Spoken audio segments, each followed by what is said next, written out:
XYZ,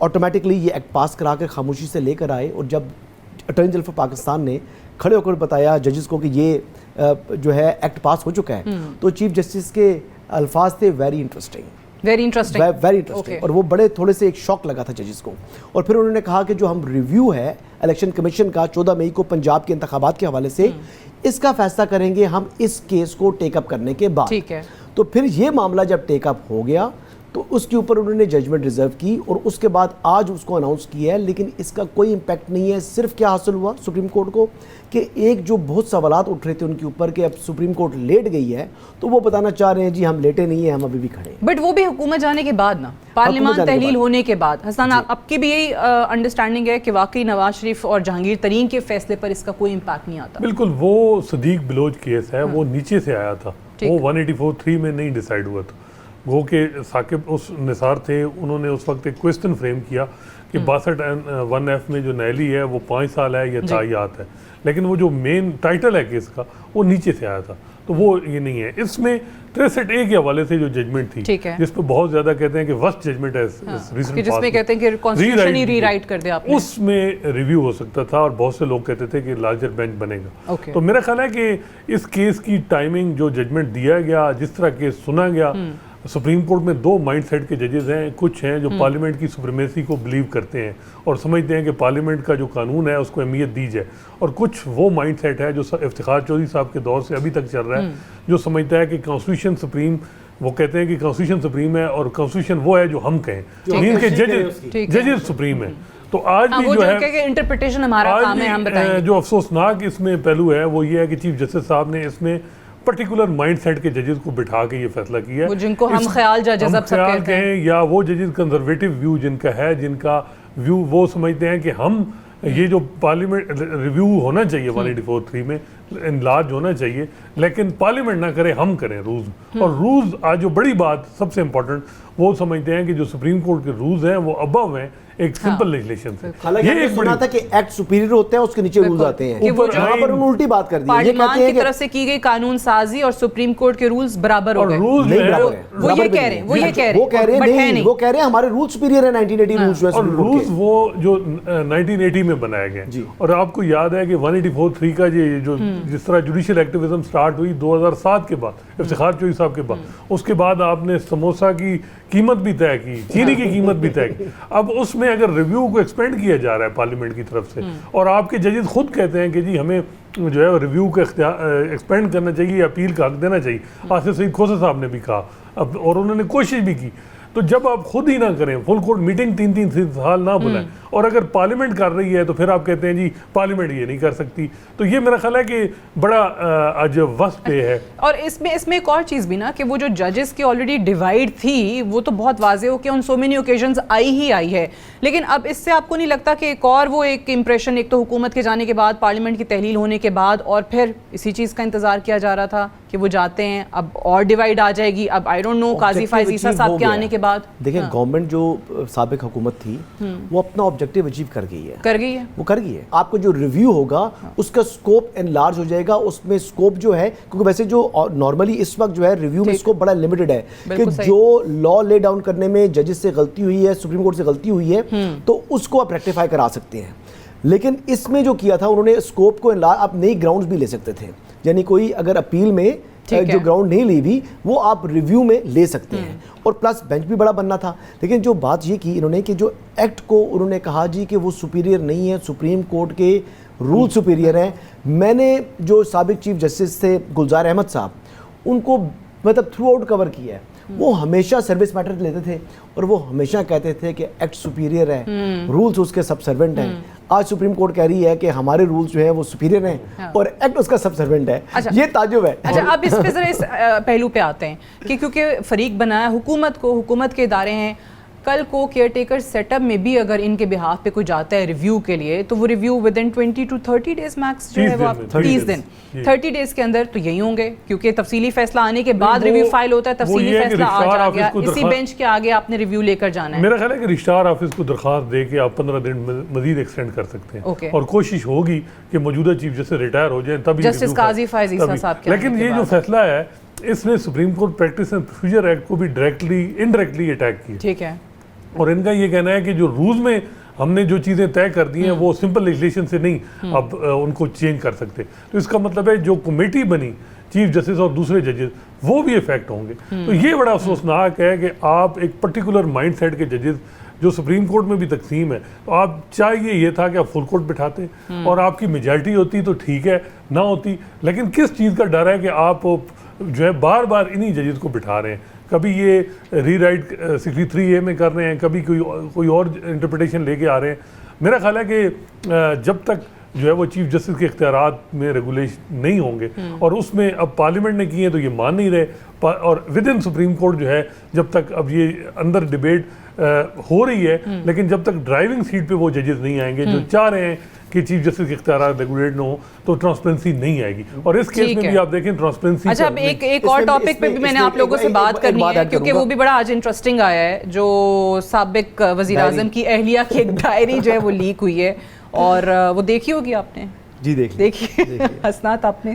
نہیں, میں نے نہیں. چلیں, اس میں جو چیزیں ہیں بڑی انٹرسٹنگ ہیں, کیونکہ وہ کہتے ہیں مرشد کیوں کہتے ہیں, ان میں وہ واضح ہو جاتی ہیں. وہ اس وجہ سے بھی کہ وہ باقاعدہ سیاسی معاملات پہ انسٹرکشنز دے رہی ہیں چیئرمین پی ٹی آئی کو کہ ایسے کرنا ہے, وہ معاملات جس پہ آپ عدالت پہ اثر و رسوخ استعمال کر سکتے ہیں, کس طریقے سے نیگیٹو فیصلہ نہیں آئے گا, کوئی ہمارے خلاف فیصلہ عدالت سے نہیں آئے گا, ریلیز کا سائز کتنا ہونا چاہیے, کتنے آدمیوں کو جانا چاہیے پریشر بلڈ کرنے کے لیے, حتیٰ کہ کس ٹائم پہ کیا کیا چیزیں کھانی ہیں اور پینی ہیں. خان صاحب نے کیا دعائیں کرنی ہیں, کیا تلاوت کرنی ہے, کیا پڑھنا ہے, یہ بائی دا وے یہ لوگ پوچھیں گے کہ بھائی یہ کہاں سے ڈائری آ گئی ہے, یہ ان کے ہاتھ کیسے لگی ہے. سو سورسز اپنے کوئی بھی نہیں بتاتا ہے, چیزیں آ جاتی ہیں, اور یہ during chairman P T I کی گرفتاری کے دوران اتنا ہنٹ کافی ہے کہ ان کی گرفتاری کے وقت یہ چیز ہے. اس میں سے جیسے انہوں نے کمپلین بھی کی تھی کہ ملاقات میں کہ وہ آئے ہیں اور انہوں نے جو ہے وہ پولیس نے بڑا نامناسب رویہ تھا ان کا ان کے ساتھ, بشرا بیوی کے ساتھ, پھر بہت سی چیزیں لے کے گئے ہیں, پیسے بھی وہ لوٹ کے لے کے گئے ہیں بقول ان کے. اچھا, تو بات یہ ہے کہ پتہ نہیں پیسے لوٹے نہیں لوٹے, لیکن یہ اندازہ ہو گیا کہ ڈائری لوٹ کے لے تھے, کہ ڈائری انہوں نے لے لی وہاں سے. تو ڈائری میں واقعی اتنی ہی چیزیں جو ڈائری میں جو بتا رہے ہیں پھٹی ہوئی ہے, اس میں سے کچھ پیجز اس کے جو ہیں وہ ڈسٹرائڈ ہیں, اور انہوں نے خود ہی ڈسٹرائے کرنے کی کوشش کی تھی جو بتایا جا رہا ہے. لیکن اب آئی ڈونٹ نو کہ یہ ہوا ہے, مطلب کس طرح ہوا ہے, آئی وازنٹ پریزنٹ دیئر, لیکن جو بات معلومات مل رہی ہیں گرفتاری کے دوران یہ چیز ہوئی تھی. تو اب اس میں بہت سی چیزوں کے انکشافات ہو رہی ہیں, اور یہ سچ ہے. اگر یہ سچ ہے تو پھر آپ دیکھیں کہ ان کے دور میں یہ ملک کس طریقے سے چلا, کس کی ڈکٹیشن پہ چلا. دیکھیں, عوام نے ووٹ دیا تھا پی ٹی آئی کو, اور چیئرمین پی ٹی آئی کی اہلیہ کو ووٹ نہیں دیا تھا کہ وہ ان سے ڈکٹیشن لے کر وہ اس ملک کو چلاتے رہے ہیں. اور پھر اس کی وجہ سے یہی آگے سے حالات ہوئے ہیں.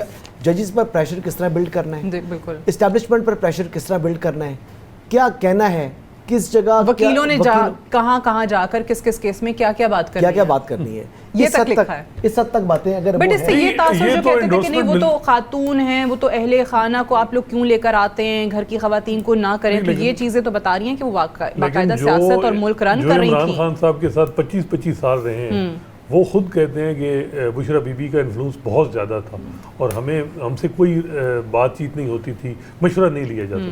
تو یہ چیز انڈورسمنٹ ہے اس چیز کی کہ یہ سارے مشورے, ساری چیزیں وہ رن کر رہی تھیں, ہر چیز. حسنات ملک صاحب, Hasan Ayub sahab, thank you very much for joining. We'll take a break here, stay tuned.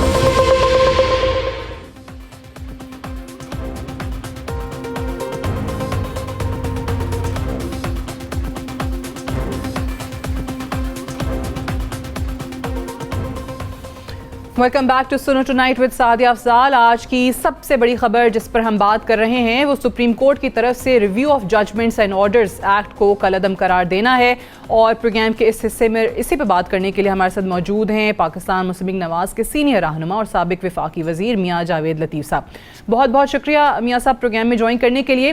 سب سے پہلے تو بتائیے گا کہ 2 ماہ سے یہ فیصلہ محفوظ تھا اور سبھی انتظار کر رہے تھے کہ کب یہ آئے گا. اب اس کی ٹائمنگ کے حوالے سے بتائیں کہ یہاں پر پارلیمان کی تحلیل ہوتی ہے, اسمبلی کی تحلیل ہوتی ہے, اور اس کے 1 روز کے بعد یہ فیصلہ آ جاتا ہے. سو کیوں آپ کو لگ رہا ہے کہ ویٹ کیا گیا اسمبلی کی تحلیل ہونے کا؟ سعدیہ شکریہ آپ کا, مگر جو زبان زد عام بات ہے کہ اسمبلی ختم ہونے کا انتظار کیا جا رہا تھا, تو پھر اگر اداروں میں بیٹھے, اور وہ ادارے جو عدل کرتے ہیں, جو انصاف دیتے ہیں, اگر اس میں سے اس طرح کے ٹائمنگ سیٹ ہوگی تو پھر ان فیصلوں پہ کون اعتماد کرے گا؟ پھر آپ یہ دیکھیں کہ یہی ادارے جو ہیں یہ لوگوں کی قسمت کے فیصلے کرتے ہیں، لوگوں کی جو پراپرٹیز ہیں ان کے فیصلے کرتے ہیں، لوگوں کی زندگیوں کے فیصلے کرتے ہیں. تو اگر اس طرح کوئی وقت کا انتظار کر کے یا کسی فیس کو دیکھ کے یا کسی کی مقبولیت کو دیکھ کے، کسی کی غیر مقبولیت کو دیکھ کے، کسی کے انتقام میں اور کسی کی محبت میں فیصلے آئیں گے تو یہ پاکستان کی اس سے بڑی بدقسمتی اور کوئی نہیں ہو سکتی. میں نے پچھلے کئی دنوں سے میں یہ کہہ رہا تھا کہ نواز شریف کو لوگ الحمدللہ دیکھتے ہیں اس تناظر میں، ان کی آنکھوں کی چمک بتا رہی ہے پچھلے سال 1.5 سال سے کہ لوگ امیدیں لگائے بیٹھے ہیں کہ نواز شریف پاکستان کو 2017 کا پاکستان بنائے گا. ہم نے پوری کوشش کی سال سوا سال میں اس کیبنٹ نے، اس قومی حکومت نے کہ پاکستان کو 2017 کا پاکستان بنا سکے، مگر ہم ناکام رہے. اس کی وجہ یہ ہے کہ ہم یہ جانتے ہیں، ہم یہ سمجھ گئے اور ہمیں اس چیز کا ادراک ہو گیا سوا سال بعد کہ نواز شریف کے بغیر پاکستان 2017 کا پاکستان نہیں بن سکتا. اچھا، تو یہ ساری جو اتحادی جماعتیں بیٹھی رہی، جو پی ڈی ایم بنی، وہ آپ کہہ رہے ہیں کہ اس ٹائم کے اندر صرف اس وجہ سے کامیاب نہیں ہو سکی کیونکہ نواز شریف صاحب نہیں تھے؟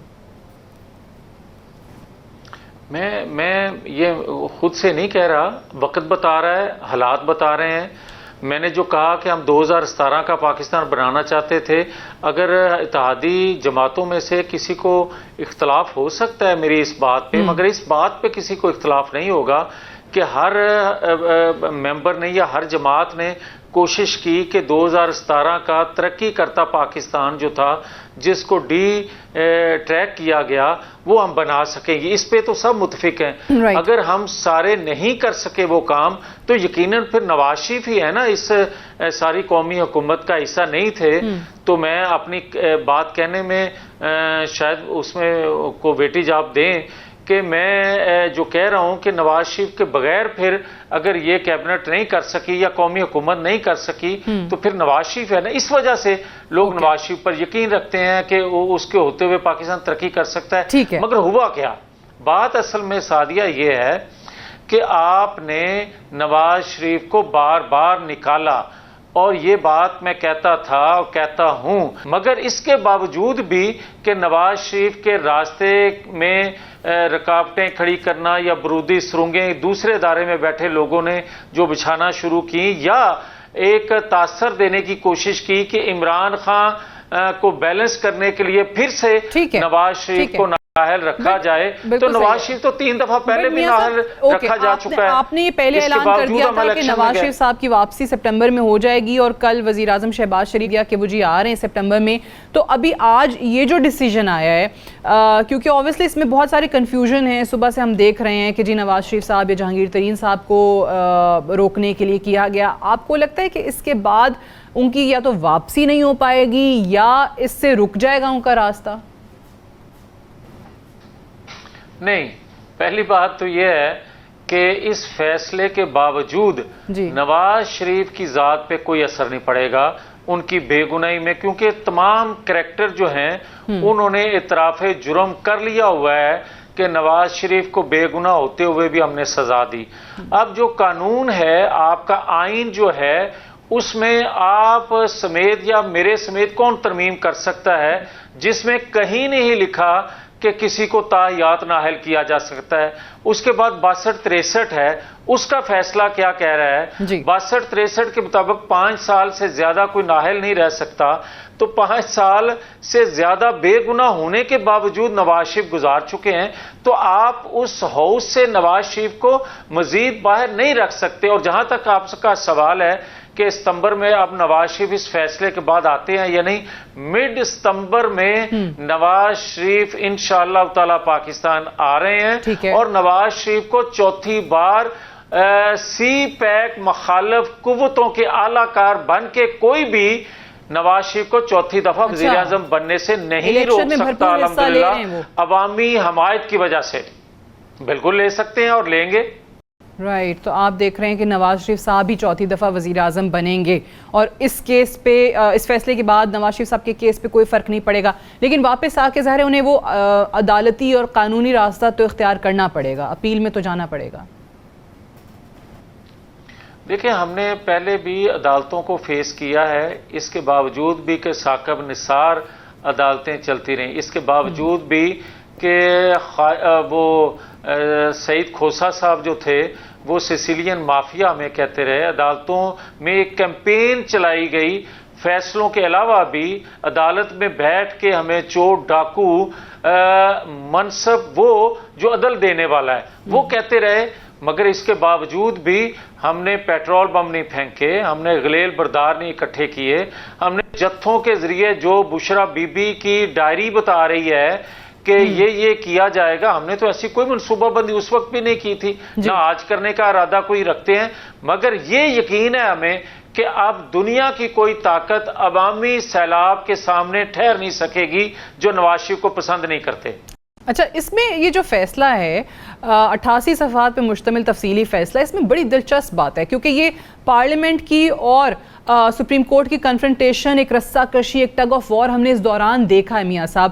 اب وہاں پر اگر ججمنٹ کے اندر یہ لکھا ہے کہ جو سپریم کورٹ کے رولز ہیں وہ سپریم ہیں پارلیمنٹ کے ایکٹ سے, سو اب اس پہ تو انہوں نے اپنی پوزیشن واپس واضح کر دی ہے کہ پارلیمنٹ کے ایکٹس کی اتنی حیثیت نہیں ہے جتنی سپریم کورٹ کے رولز کی ہے.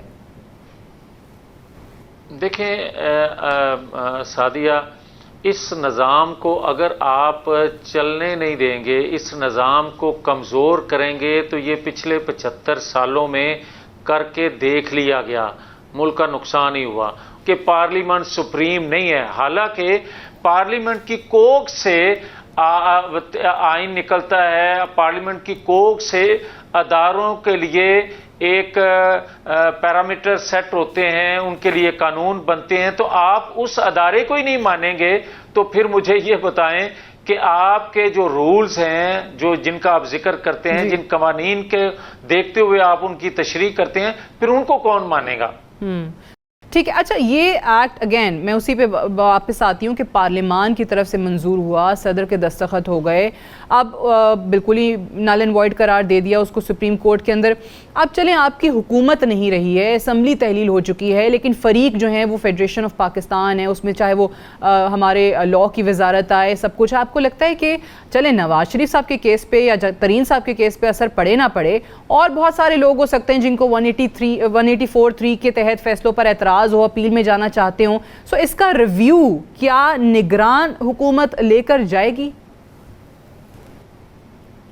سعدیہ, میں اس پہ تو نہیں بات کرنے کی پوزیشن میں, مگر میں یہ ضرور کہوں گا کہ وقت کے ساتھ ساتھ قوانین میں ترمیم ہوتی ہے بہتری کے لیے. یہ نہیں ہو سکتا کہ آپ 1980 کا قانون جو بنا ہے اس میں آپ امینڈمنٹ نہیں کر سکتے کیونکہ چند لوگوں کو پسند نہیں آئے گی, ان کے اختیارات کم ہوں گے. بھائی آپ کے چند لوگوں کے, اب دیکھیں نا, ایک ججمنٹ میں ذکر کیا اس کیس کے حوالے سے کہ قاضی فائز عیسیٰ صاحب نے کہ بھائی اگر آپ چیف جسٹس کے اختیارات جو ہیں وہ بنانے کے لیے, جو پینل بنانے کے لیے, اگر اس کا جب تک تشریح نہیں کریں گے, جب تک اس کا فیصلہ نہیں کریں گے, تو پھر آپ جتنے بھی بینچ بنیں گے ان کے فیصلوں پہ سوالیہ نشان ہے, ان کو کون مانے گا, ان کی قانونی حیثیت کیا ہوگی.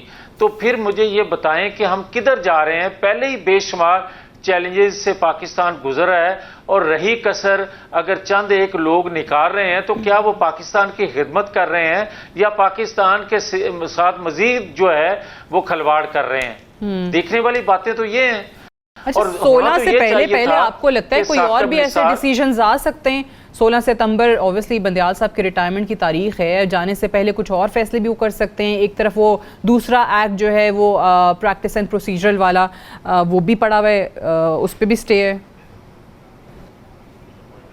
اب دیکھیں نا, بات یہ ہے کہ اگر ستمبر کو دیکھتے ہوئے پورا ملک بریک ہو جائے یا پورا ملک کے ادارے جو ہیں وہ دیکھنا شروع کر دیں کہ 16 ستمبر گزر لے, پھر دیکھتے ہیں پاکستان کے مفادات کے حوالے سے یا دیگر ایشوز کے حوالے سے، تو اس سے بڑی بدقسمتی اس ریاست کی اور کیا ہو سکتی ہے کہ ایک شخص کے گرد یا ایک شخص کی ریٹائرمنٹ سے منسلک باقی چیزیں ہو جائیں یا ملک کی تقدیر کے فیصلے جو ہیں ایک ہیجانی کیفیت آ جائے، ایک بے یقینی کی کیفیت میں اضافہ ایک شخص کی ریٹائرمنٹ یا ان کی موجودگی کر دے، تو ریاستیں کبھی اس طرح چلا کرتی ہیں۔ اچھا چلیں، یہ دوسری طرف یہ نگراں سیٹ اپ کا معاملہ کیوں نہیں حل ہو پا رہا آپ کی نظر میں؟ کیا ڈیلے کیا آ رہا ہے؟ ملاقاتیں ہو رہی ہیں وزیر اعظم کی، راجہ ریاض صاحب کی، ابھی تک نگراں وزیر اعظم کا نام کیوں معاملہ آپ کو لگ رہا ہے کہ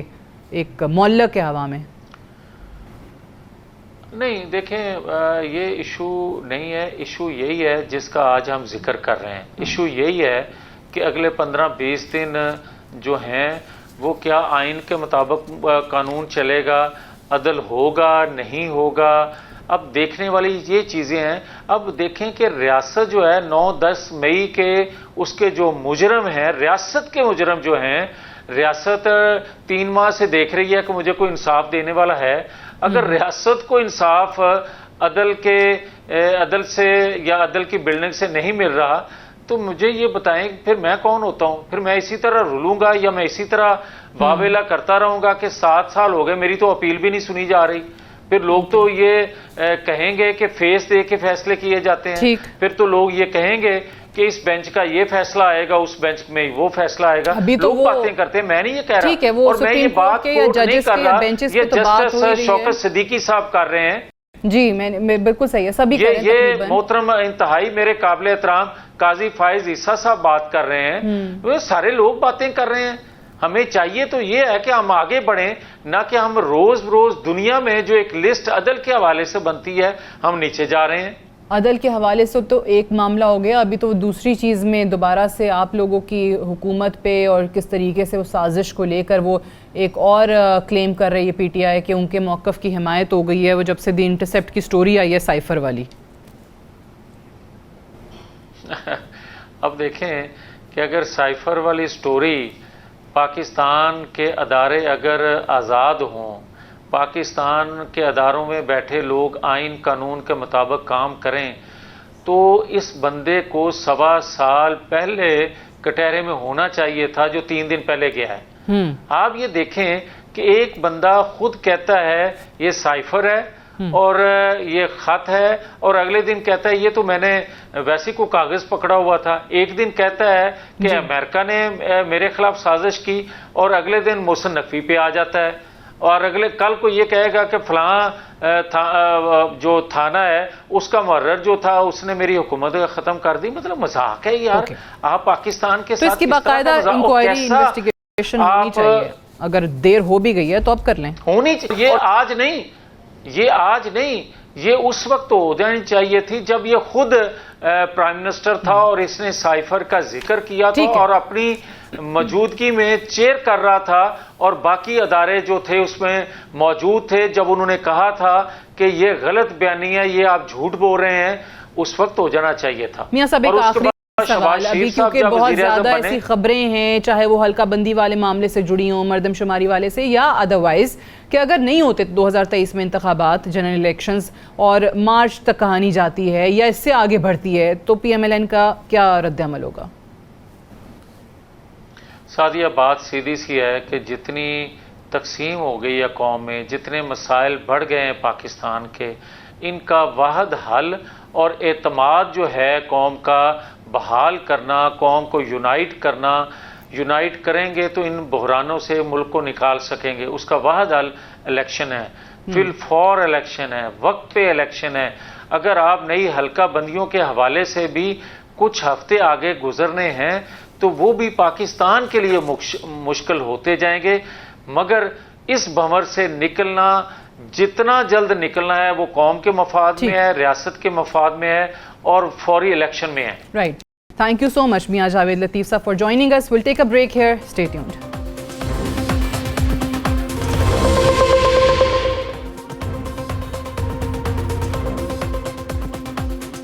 سائفر پر نہ ختم ہونے والا ڈرامہ آج بھی جاری ہے۔ تحریک انصاف کی طرف سے سائفر کے موجودہ سیزن میں کچھ بھی نیا نہیں۔ انگریزی کی کہاوت old wine in a new bottle یہاں پر بالکل درست ثابت ہوتی ہے. نہ ہی کردار بدلے، نہ ہی امریکی اخبار بدلا، پھر سے وہی دی انٹرسیپٹ، واشنگٹن سے جاری کردہ میگزین. امریکی میگزین میں اس مرتبہ سائفر کے مکمل متن کو چھاپا گیا ہے، جس سے کسی قسم کی کوئی سازش ثابت نہیں ہوتی، لیکن یہ ضرور پتہ چلتا ہے کہ پاکستان اور امریکہ کے مابین سفارتی تعلقات میں تلخی تھی، جو پہلے ہی سب کو معلوم ہے. سائفر کو لے کر پاکستان میں قومی سلامتی کمیٹی کی 2 میٹنگز 2 مختلف وزرائے اعظم، پہلے چیئرمین تحریک انصاف اور بعد میں میاں شہباز شریف کے زیر صدارت ہو چکی ہیں، جس میں واضح موقف اختیار کیا گیا ہے کہ پاکستان کے اندرونی معاملات میں مداخلت کی کوشش کی گئی، جس کے بعد سیاسی دباؤ کے لیے امریکی سفارت خانے کو ڈی مارچ کیا گیا. تحریک انصاف کا سائفر ڈرامہ اب اپنے آخری مراحل میں داخل ہو چکا ہے. سائفر کا مکمل متن بغیر کسی واضح شواہد کے پیش کیا گیا. دی انٹرسیپٹ کی سٹوری میں امریکی دفتر خارجہ کے افسران، جن میں امریکی نائب سیکریٹری خارجہ اور اس وقت کے پاکستانی سفیر ڈاکٹر اسد مجید کی مکمل ملاقات کا احوال بیان کیا گیا ہے. پاکستان اور پاکستان سے باہر موجود اخبارات دی انٹرسیپٹ کی سٹوری کی آزادانہ طور پر تصدیق کرنے میں ناکام رہے ہیں. امریکی دفتر خارجہ نے سٹوری پر موقف دینے سے مکمل طور پر گریز کیا، لیکن یہ بات واضح ہے کہ سائفر امریکی حکومت کے دباؤ کو ظاہر کرتا ہے، نہ کہ پاکستان کی منتخب حکومت کے خلاف کسی بھی سازش کو، جس کا تذکرہ تحریک انصاف کے چیئرمین کرتے رہتے ہیں. البتہ پاکستان میں موجود صحافیوں کے لیے سب سے ضروری عمل یہ ہے کہ پتہ چلایا جائے کہ سائفر کو لیک کہاں سے کیا گیا ہے. سائفر کے مکمل ڈرامے کو سمجھنے کے لیے اس سائفر کی کوڈنگ اور ڈی کوڈنگ کے طریقہ کار کو جاننا انتہائی اہم ہے. پاکستانی سفارت خانے کی طرف سے سائفر موصول ہونے کے بعد دفتر خارجہ اسلام آباد میں اس کو ڈی کوڈ کیا گیا، جس کی 4 کاپیز بنائی گئیں، جو کہ صدر پاکستان، وزیر اعظم پاکستان، آرمی چیف اور DGISI کے دفاتر کو بھجوائی گئیں. 4 کی 4 کاپیوں کو اصل تصور کیا جاتا ہے. سائفر کی اصل انکوڈڈ کاپی کو دفتر خارجہ کے ریکارڈ میں رکھا جاتا ہے، جبکہ دفتر خارجہ سے بھیجوائی گئی 4 کاپیاں ایک مخصوص وقت، جو کہ 1 ماہ ہے، اس کے اندر تمام کاپیوں کو دوبارہ دفتر خارجہ واپس آنا ہوتا ہے. 1 ماہ کے اندر دفتر خارجہ اسلام آباد کو 1 کاپی جو کہ وزیر اعظم آفس کو بھیجوائی جاتی ہے، اس کے علاوہ باقی تمام کاپیز موصول ہو جاتی ہیں. سابق وزیر اعظم پاکستان اور چیئرمین تحریک انصاف اپنے کئی ٹی وی انٹرویوز میں اس بات کا تذکرہ بھی کر چکے ہیں کہ سائفر کی وہ کاپی جو ان کو دی گئی تھی وہ کہیں گم ہو چکی ہے، جبکہ سابق پرنسپل سیکریٹری اعظم خان اپنے بیان میں کہہ چکے ہیں کہ وزیر اعظم آفس کو موصول ہونے والی کاپی انہوں نے سابق وزیر اعظم کے حوالے کی، جو دوبارہ آفس میں جمع نہیں کروائی گئی. سائفر کی گمشدگی کو لے کر متعلقہ اداروں کی جانب سے پہلے ہی تحفظات کا اظہار کیا جا چکا تھا اور خدشے کا اظہار کیا جا رہا تھا کہ اگر سائفر کی کاپی کسی دشمن کے ہاتھ لگ جائے تو سائفر کوڈ کے کمپرومائز ہونے کا ڈر ہو سکتا ہے. سائفر کا لیک ہونا ممکنہ طور پر آفیشل سیکرٹس ایکٹ کی سنگین خلاف ورزی ہے، جس کی فوری انکوائری ہونی چاہیے. سابق وزیر اعظم اور دیگر تمام متعلقہ حکام سے ریاست پاکستان کے خلاف غداری کے جرم میں قانون کے مطابق کارروائی کی جانی چاہیے. لیکن سوشل میڈیا پلیٹ فارمز پر دی انٹرسیپٹ پر سٹوری کرنے والے صحافیوں رائن گرم اور مرتضی حسین کا دعویٰ ہے کہ ان کی خبر کا سورس سابق وزیر اعظم یا کوئی سویلین نہیں، بلکہ ان کا سورس پاکستان ملٹری سے ہے. امریکی صحافی غلط بیانی سے کام لے رہے ہیں اور اپنے سورس سابق وزیر اعظم کو بچانے کی کوشش کر رہے ہیں. البتہ گمشدہ سائفر سے مکمل کہانی عیاں ہے کہ ان کا سورس کون ہے. یہاں پر یہ بھی بتانا انتہائی اہم ہے کہ چیئرمین تحریک انصاف اور دی انٹرسیپٹ کے صحافی رائن گرم کے درمیان خاصے گہرے تعلقات تھے. گزشتہ 1 سال سے تحریک انصاف امریکہ میں لابنگ فرم کے خدمات سے مستفید ہو رہی تھی، جس کا واحد مقصد پارٹی کے سربراہ کی سیاسی سرگرمیوں کو منظر عام پر لانا اور امریکہ میں ارباب اختیار سے تعلقات کی بہتری تھی. دی انٹرسیپٹ پاکستان میں سب سے پہلے چیئرمین تحریک انصاف کے انٹرویو کے بعد منظر عام پر آیا. اسی انٹرویو کے دوران چیئرمین تحریک انصاف نے پاکستان کے سابق آرمی چیف پر ان کی حکومت کے خلاف سازش کا الزام لگایا اور بائیڈن انتظامیہ سے مطالبہ کیا کہ پاکستان کے خلاف انسانی حقوق کی خلاف ورزیوں پر اسی طرح آواز اٹھائی جائے جس طرح چین اور روس کے خلاف آواز اٹھائی جاتی ہے. ذاتی سیاسی مفاد کی خاطر سابق وزیر اعظم نہ صرف اپنے حلف کے خلاف گئے بلکہ ریاست پاکستان کے مفادات کے خلاف بھی سازش کی۔ دی انٹرسیپٹ کے صحافی رائن گرم کو دیے گئے پہلے انٹرویو اور اب موجودہ سٹوری سے واضح ہے کہ گمشدہ سائفر کہاں گیا۔ پاکستان کے موجودہ قوانین کے تحت کیس کی مکمل انکوائری بہت ضروری ہے۔ That's all for tonight. Good night and Allah Hafiz.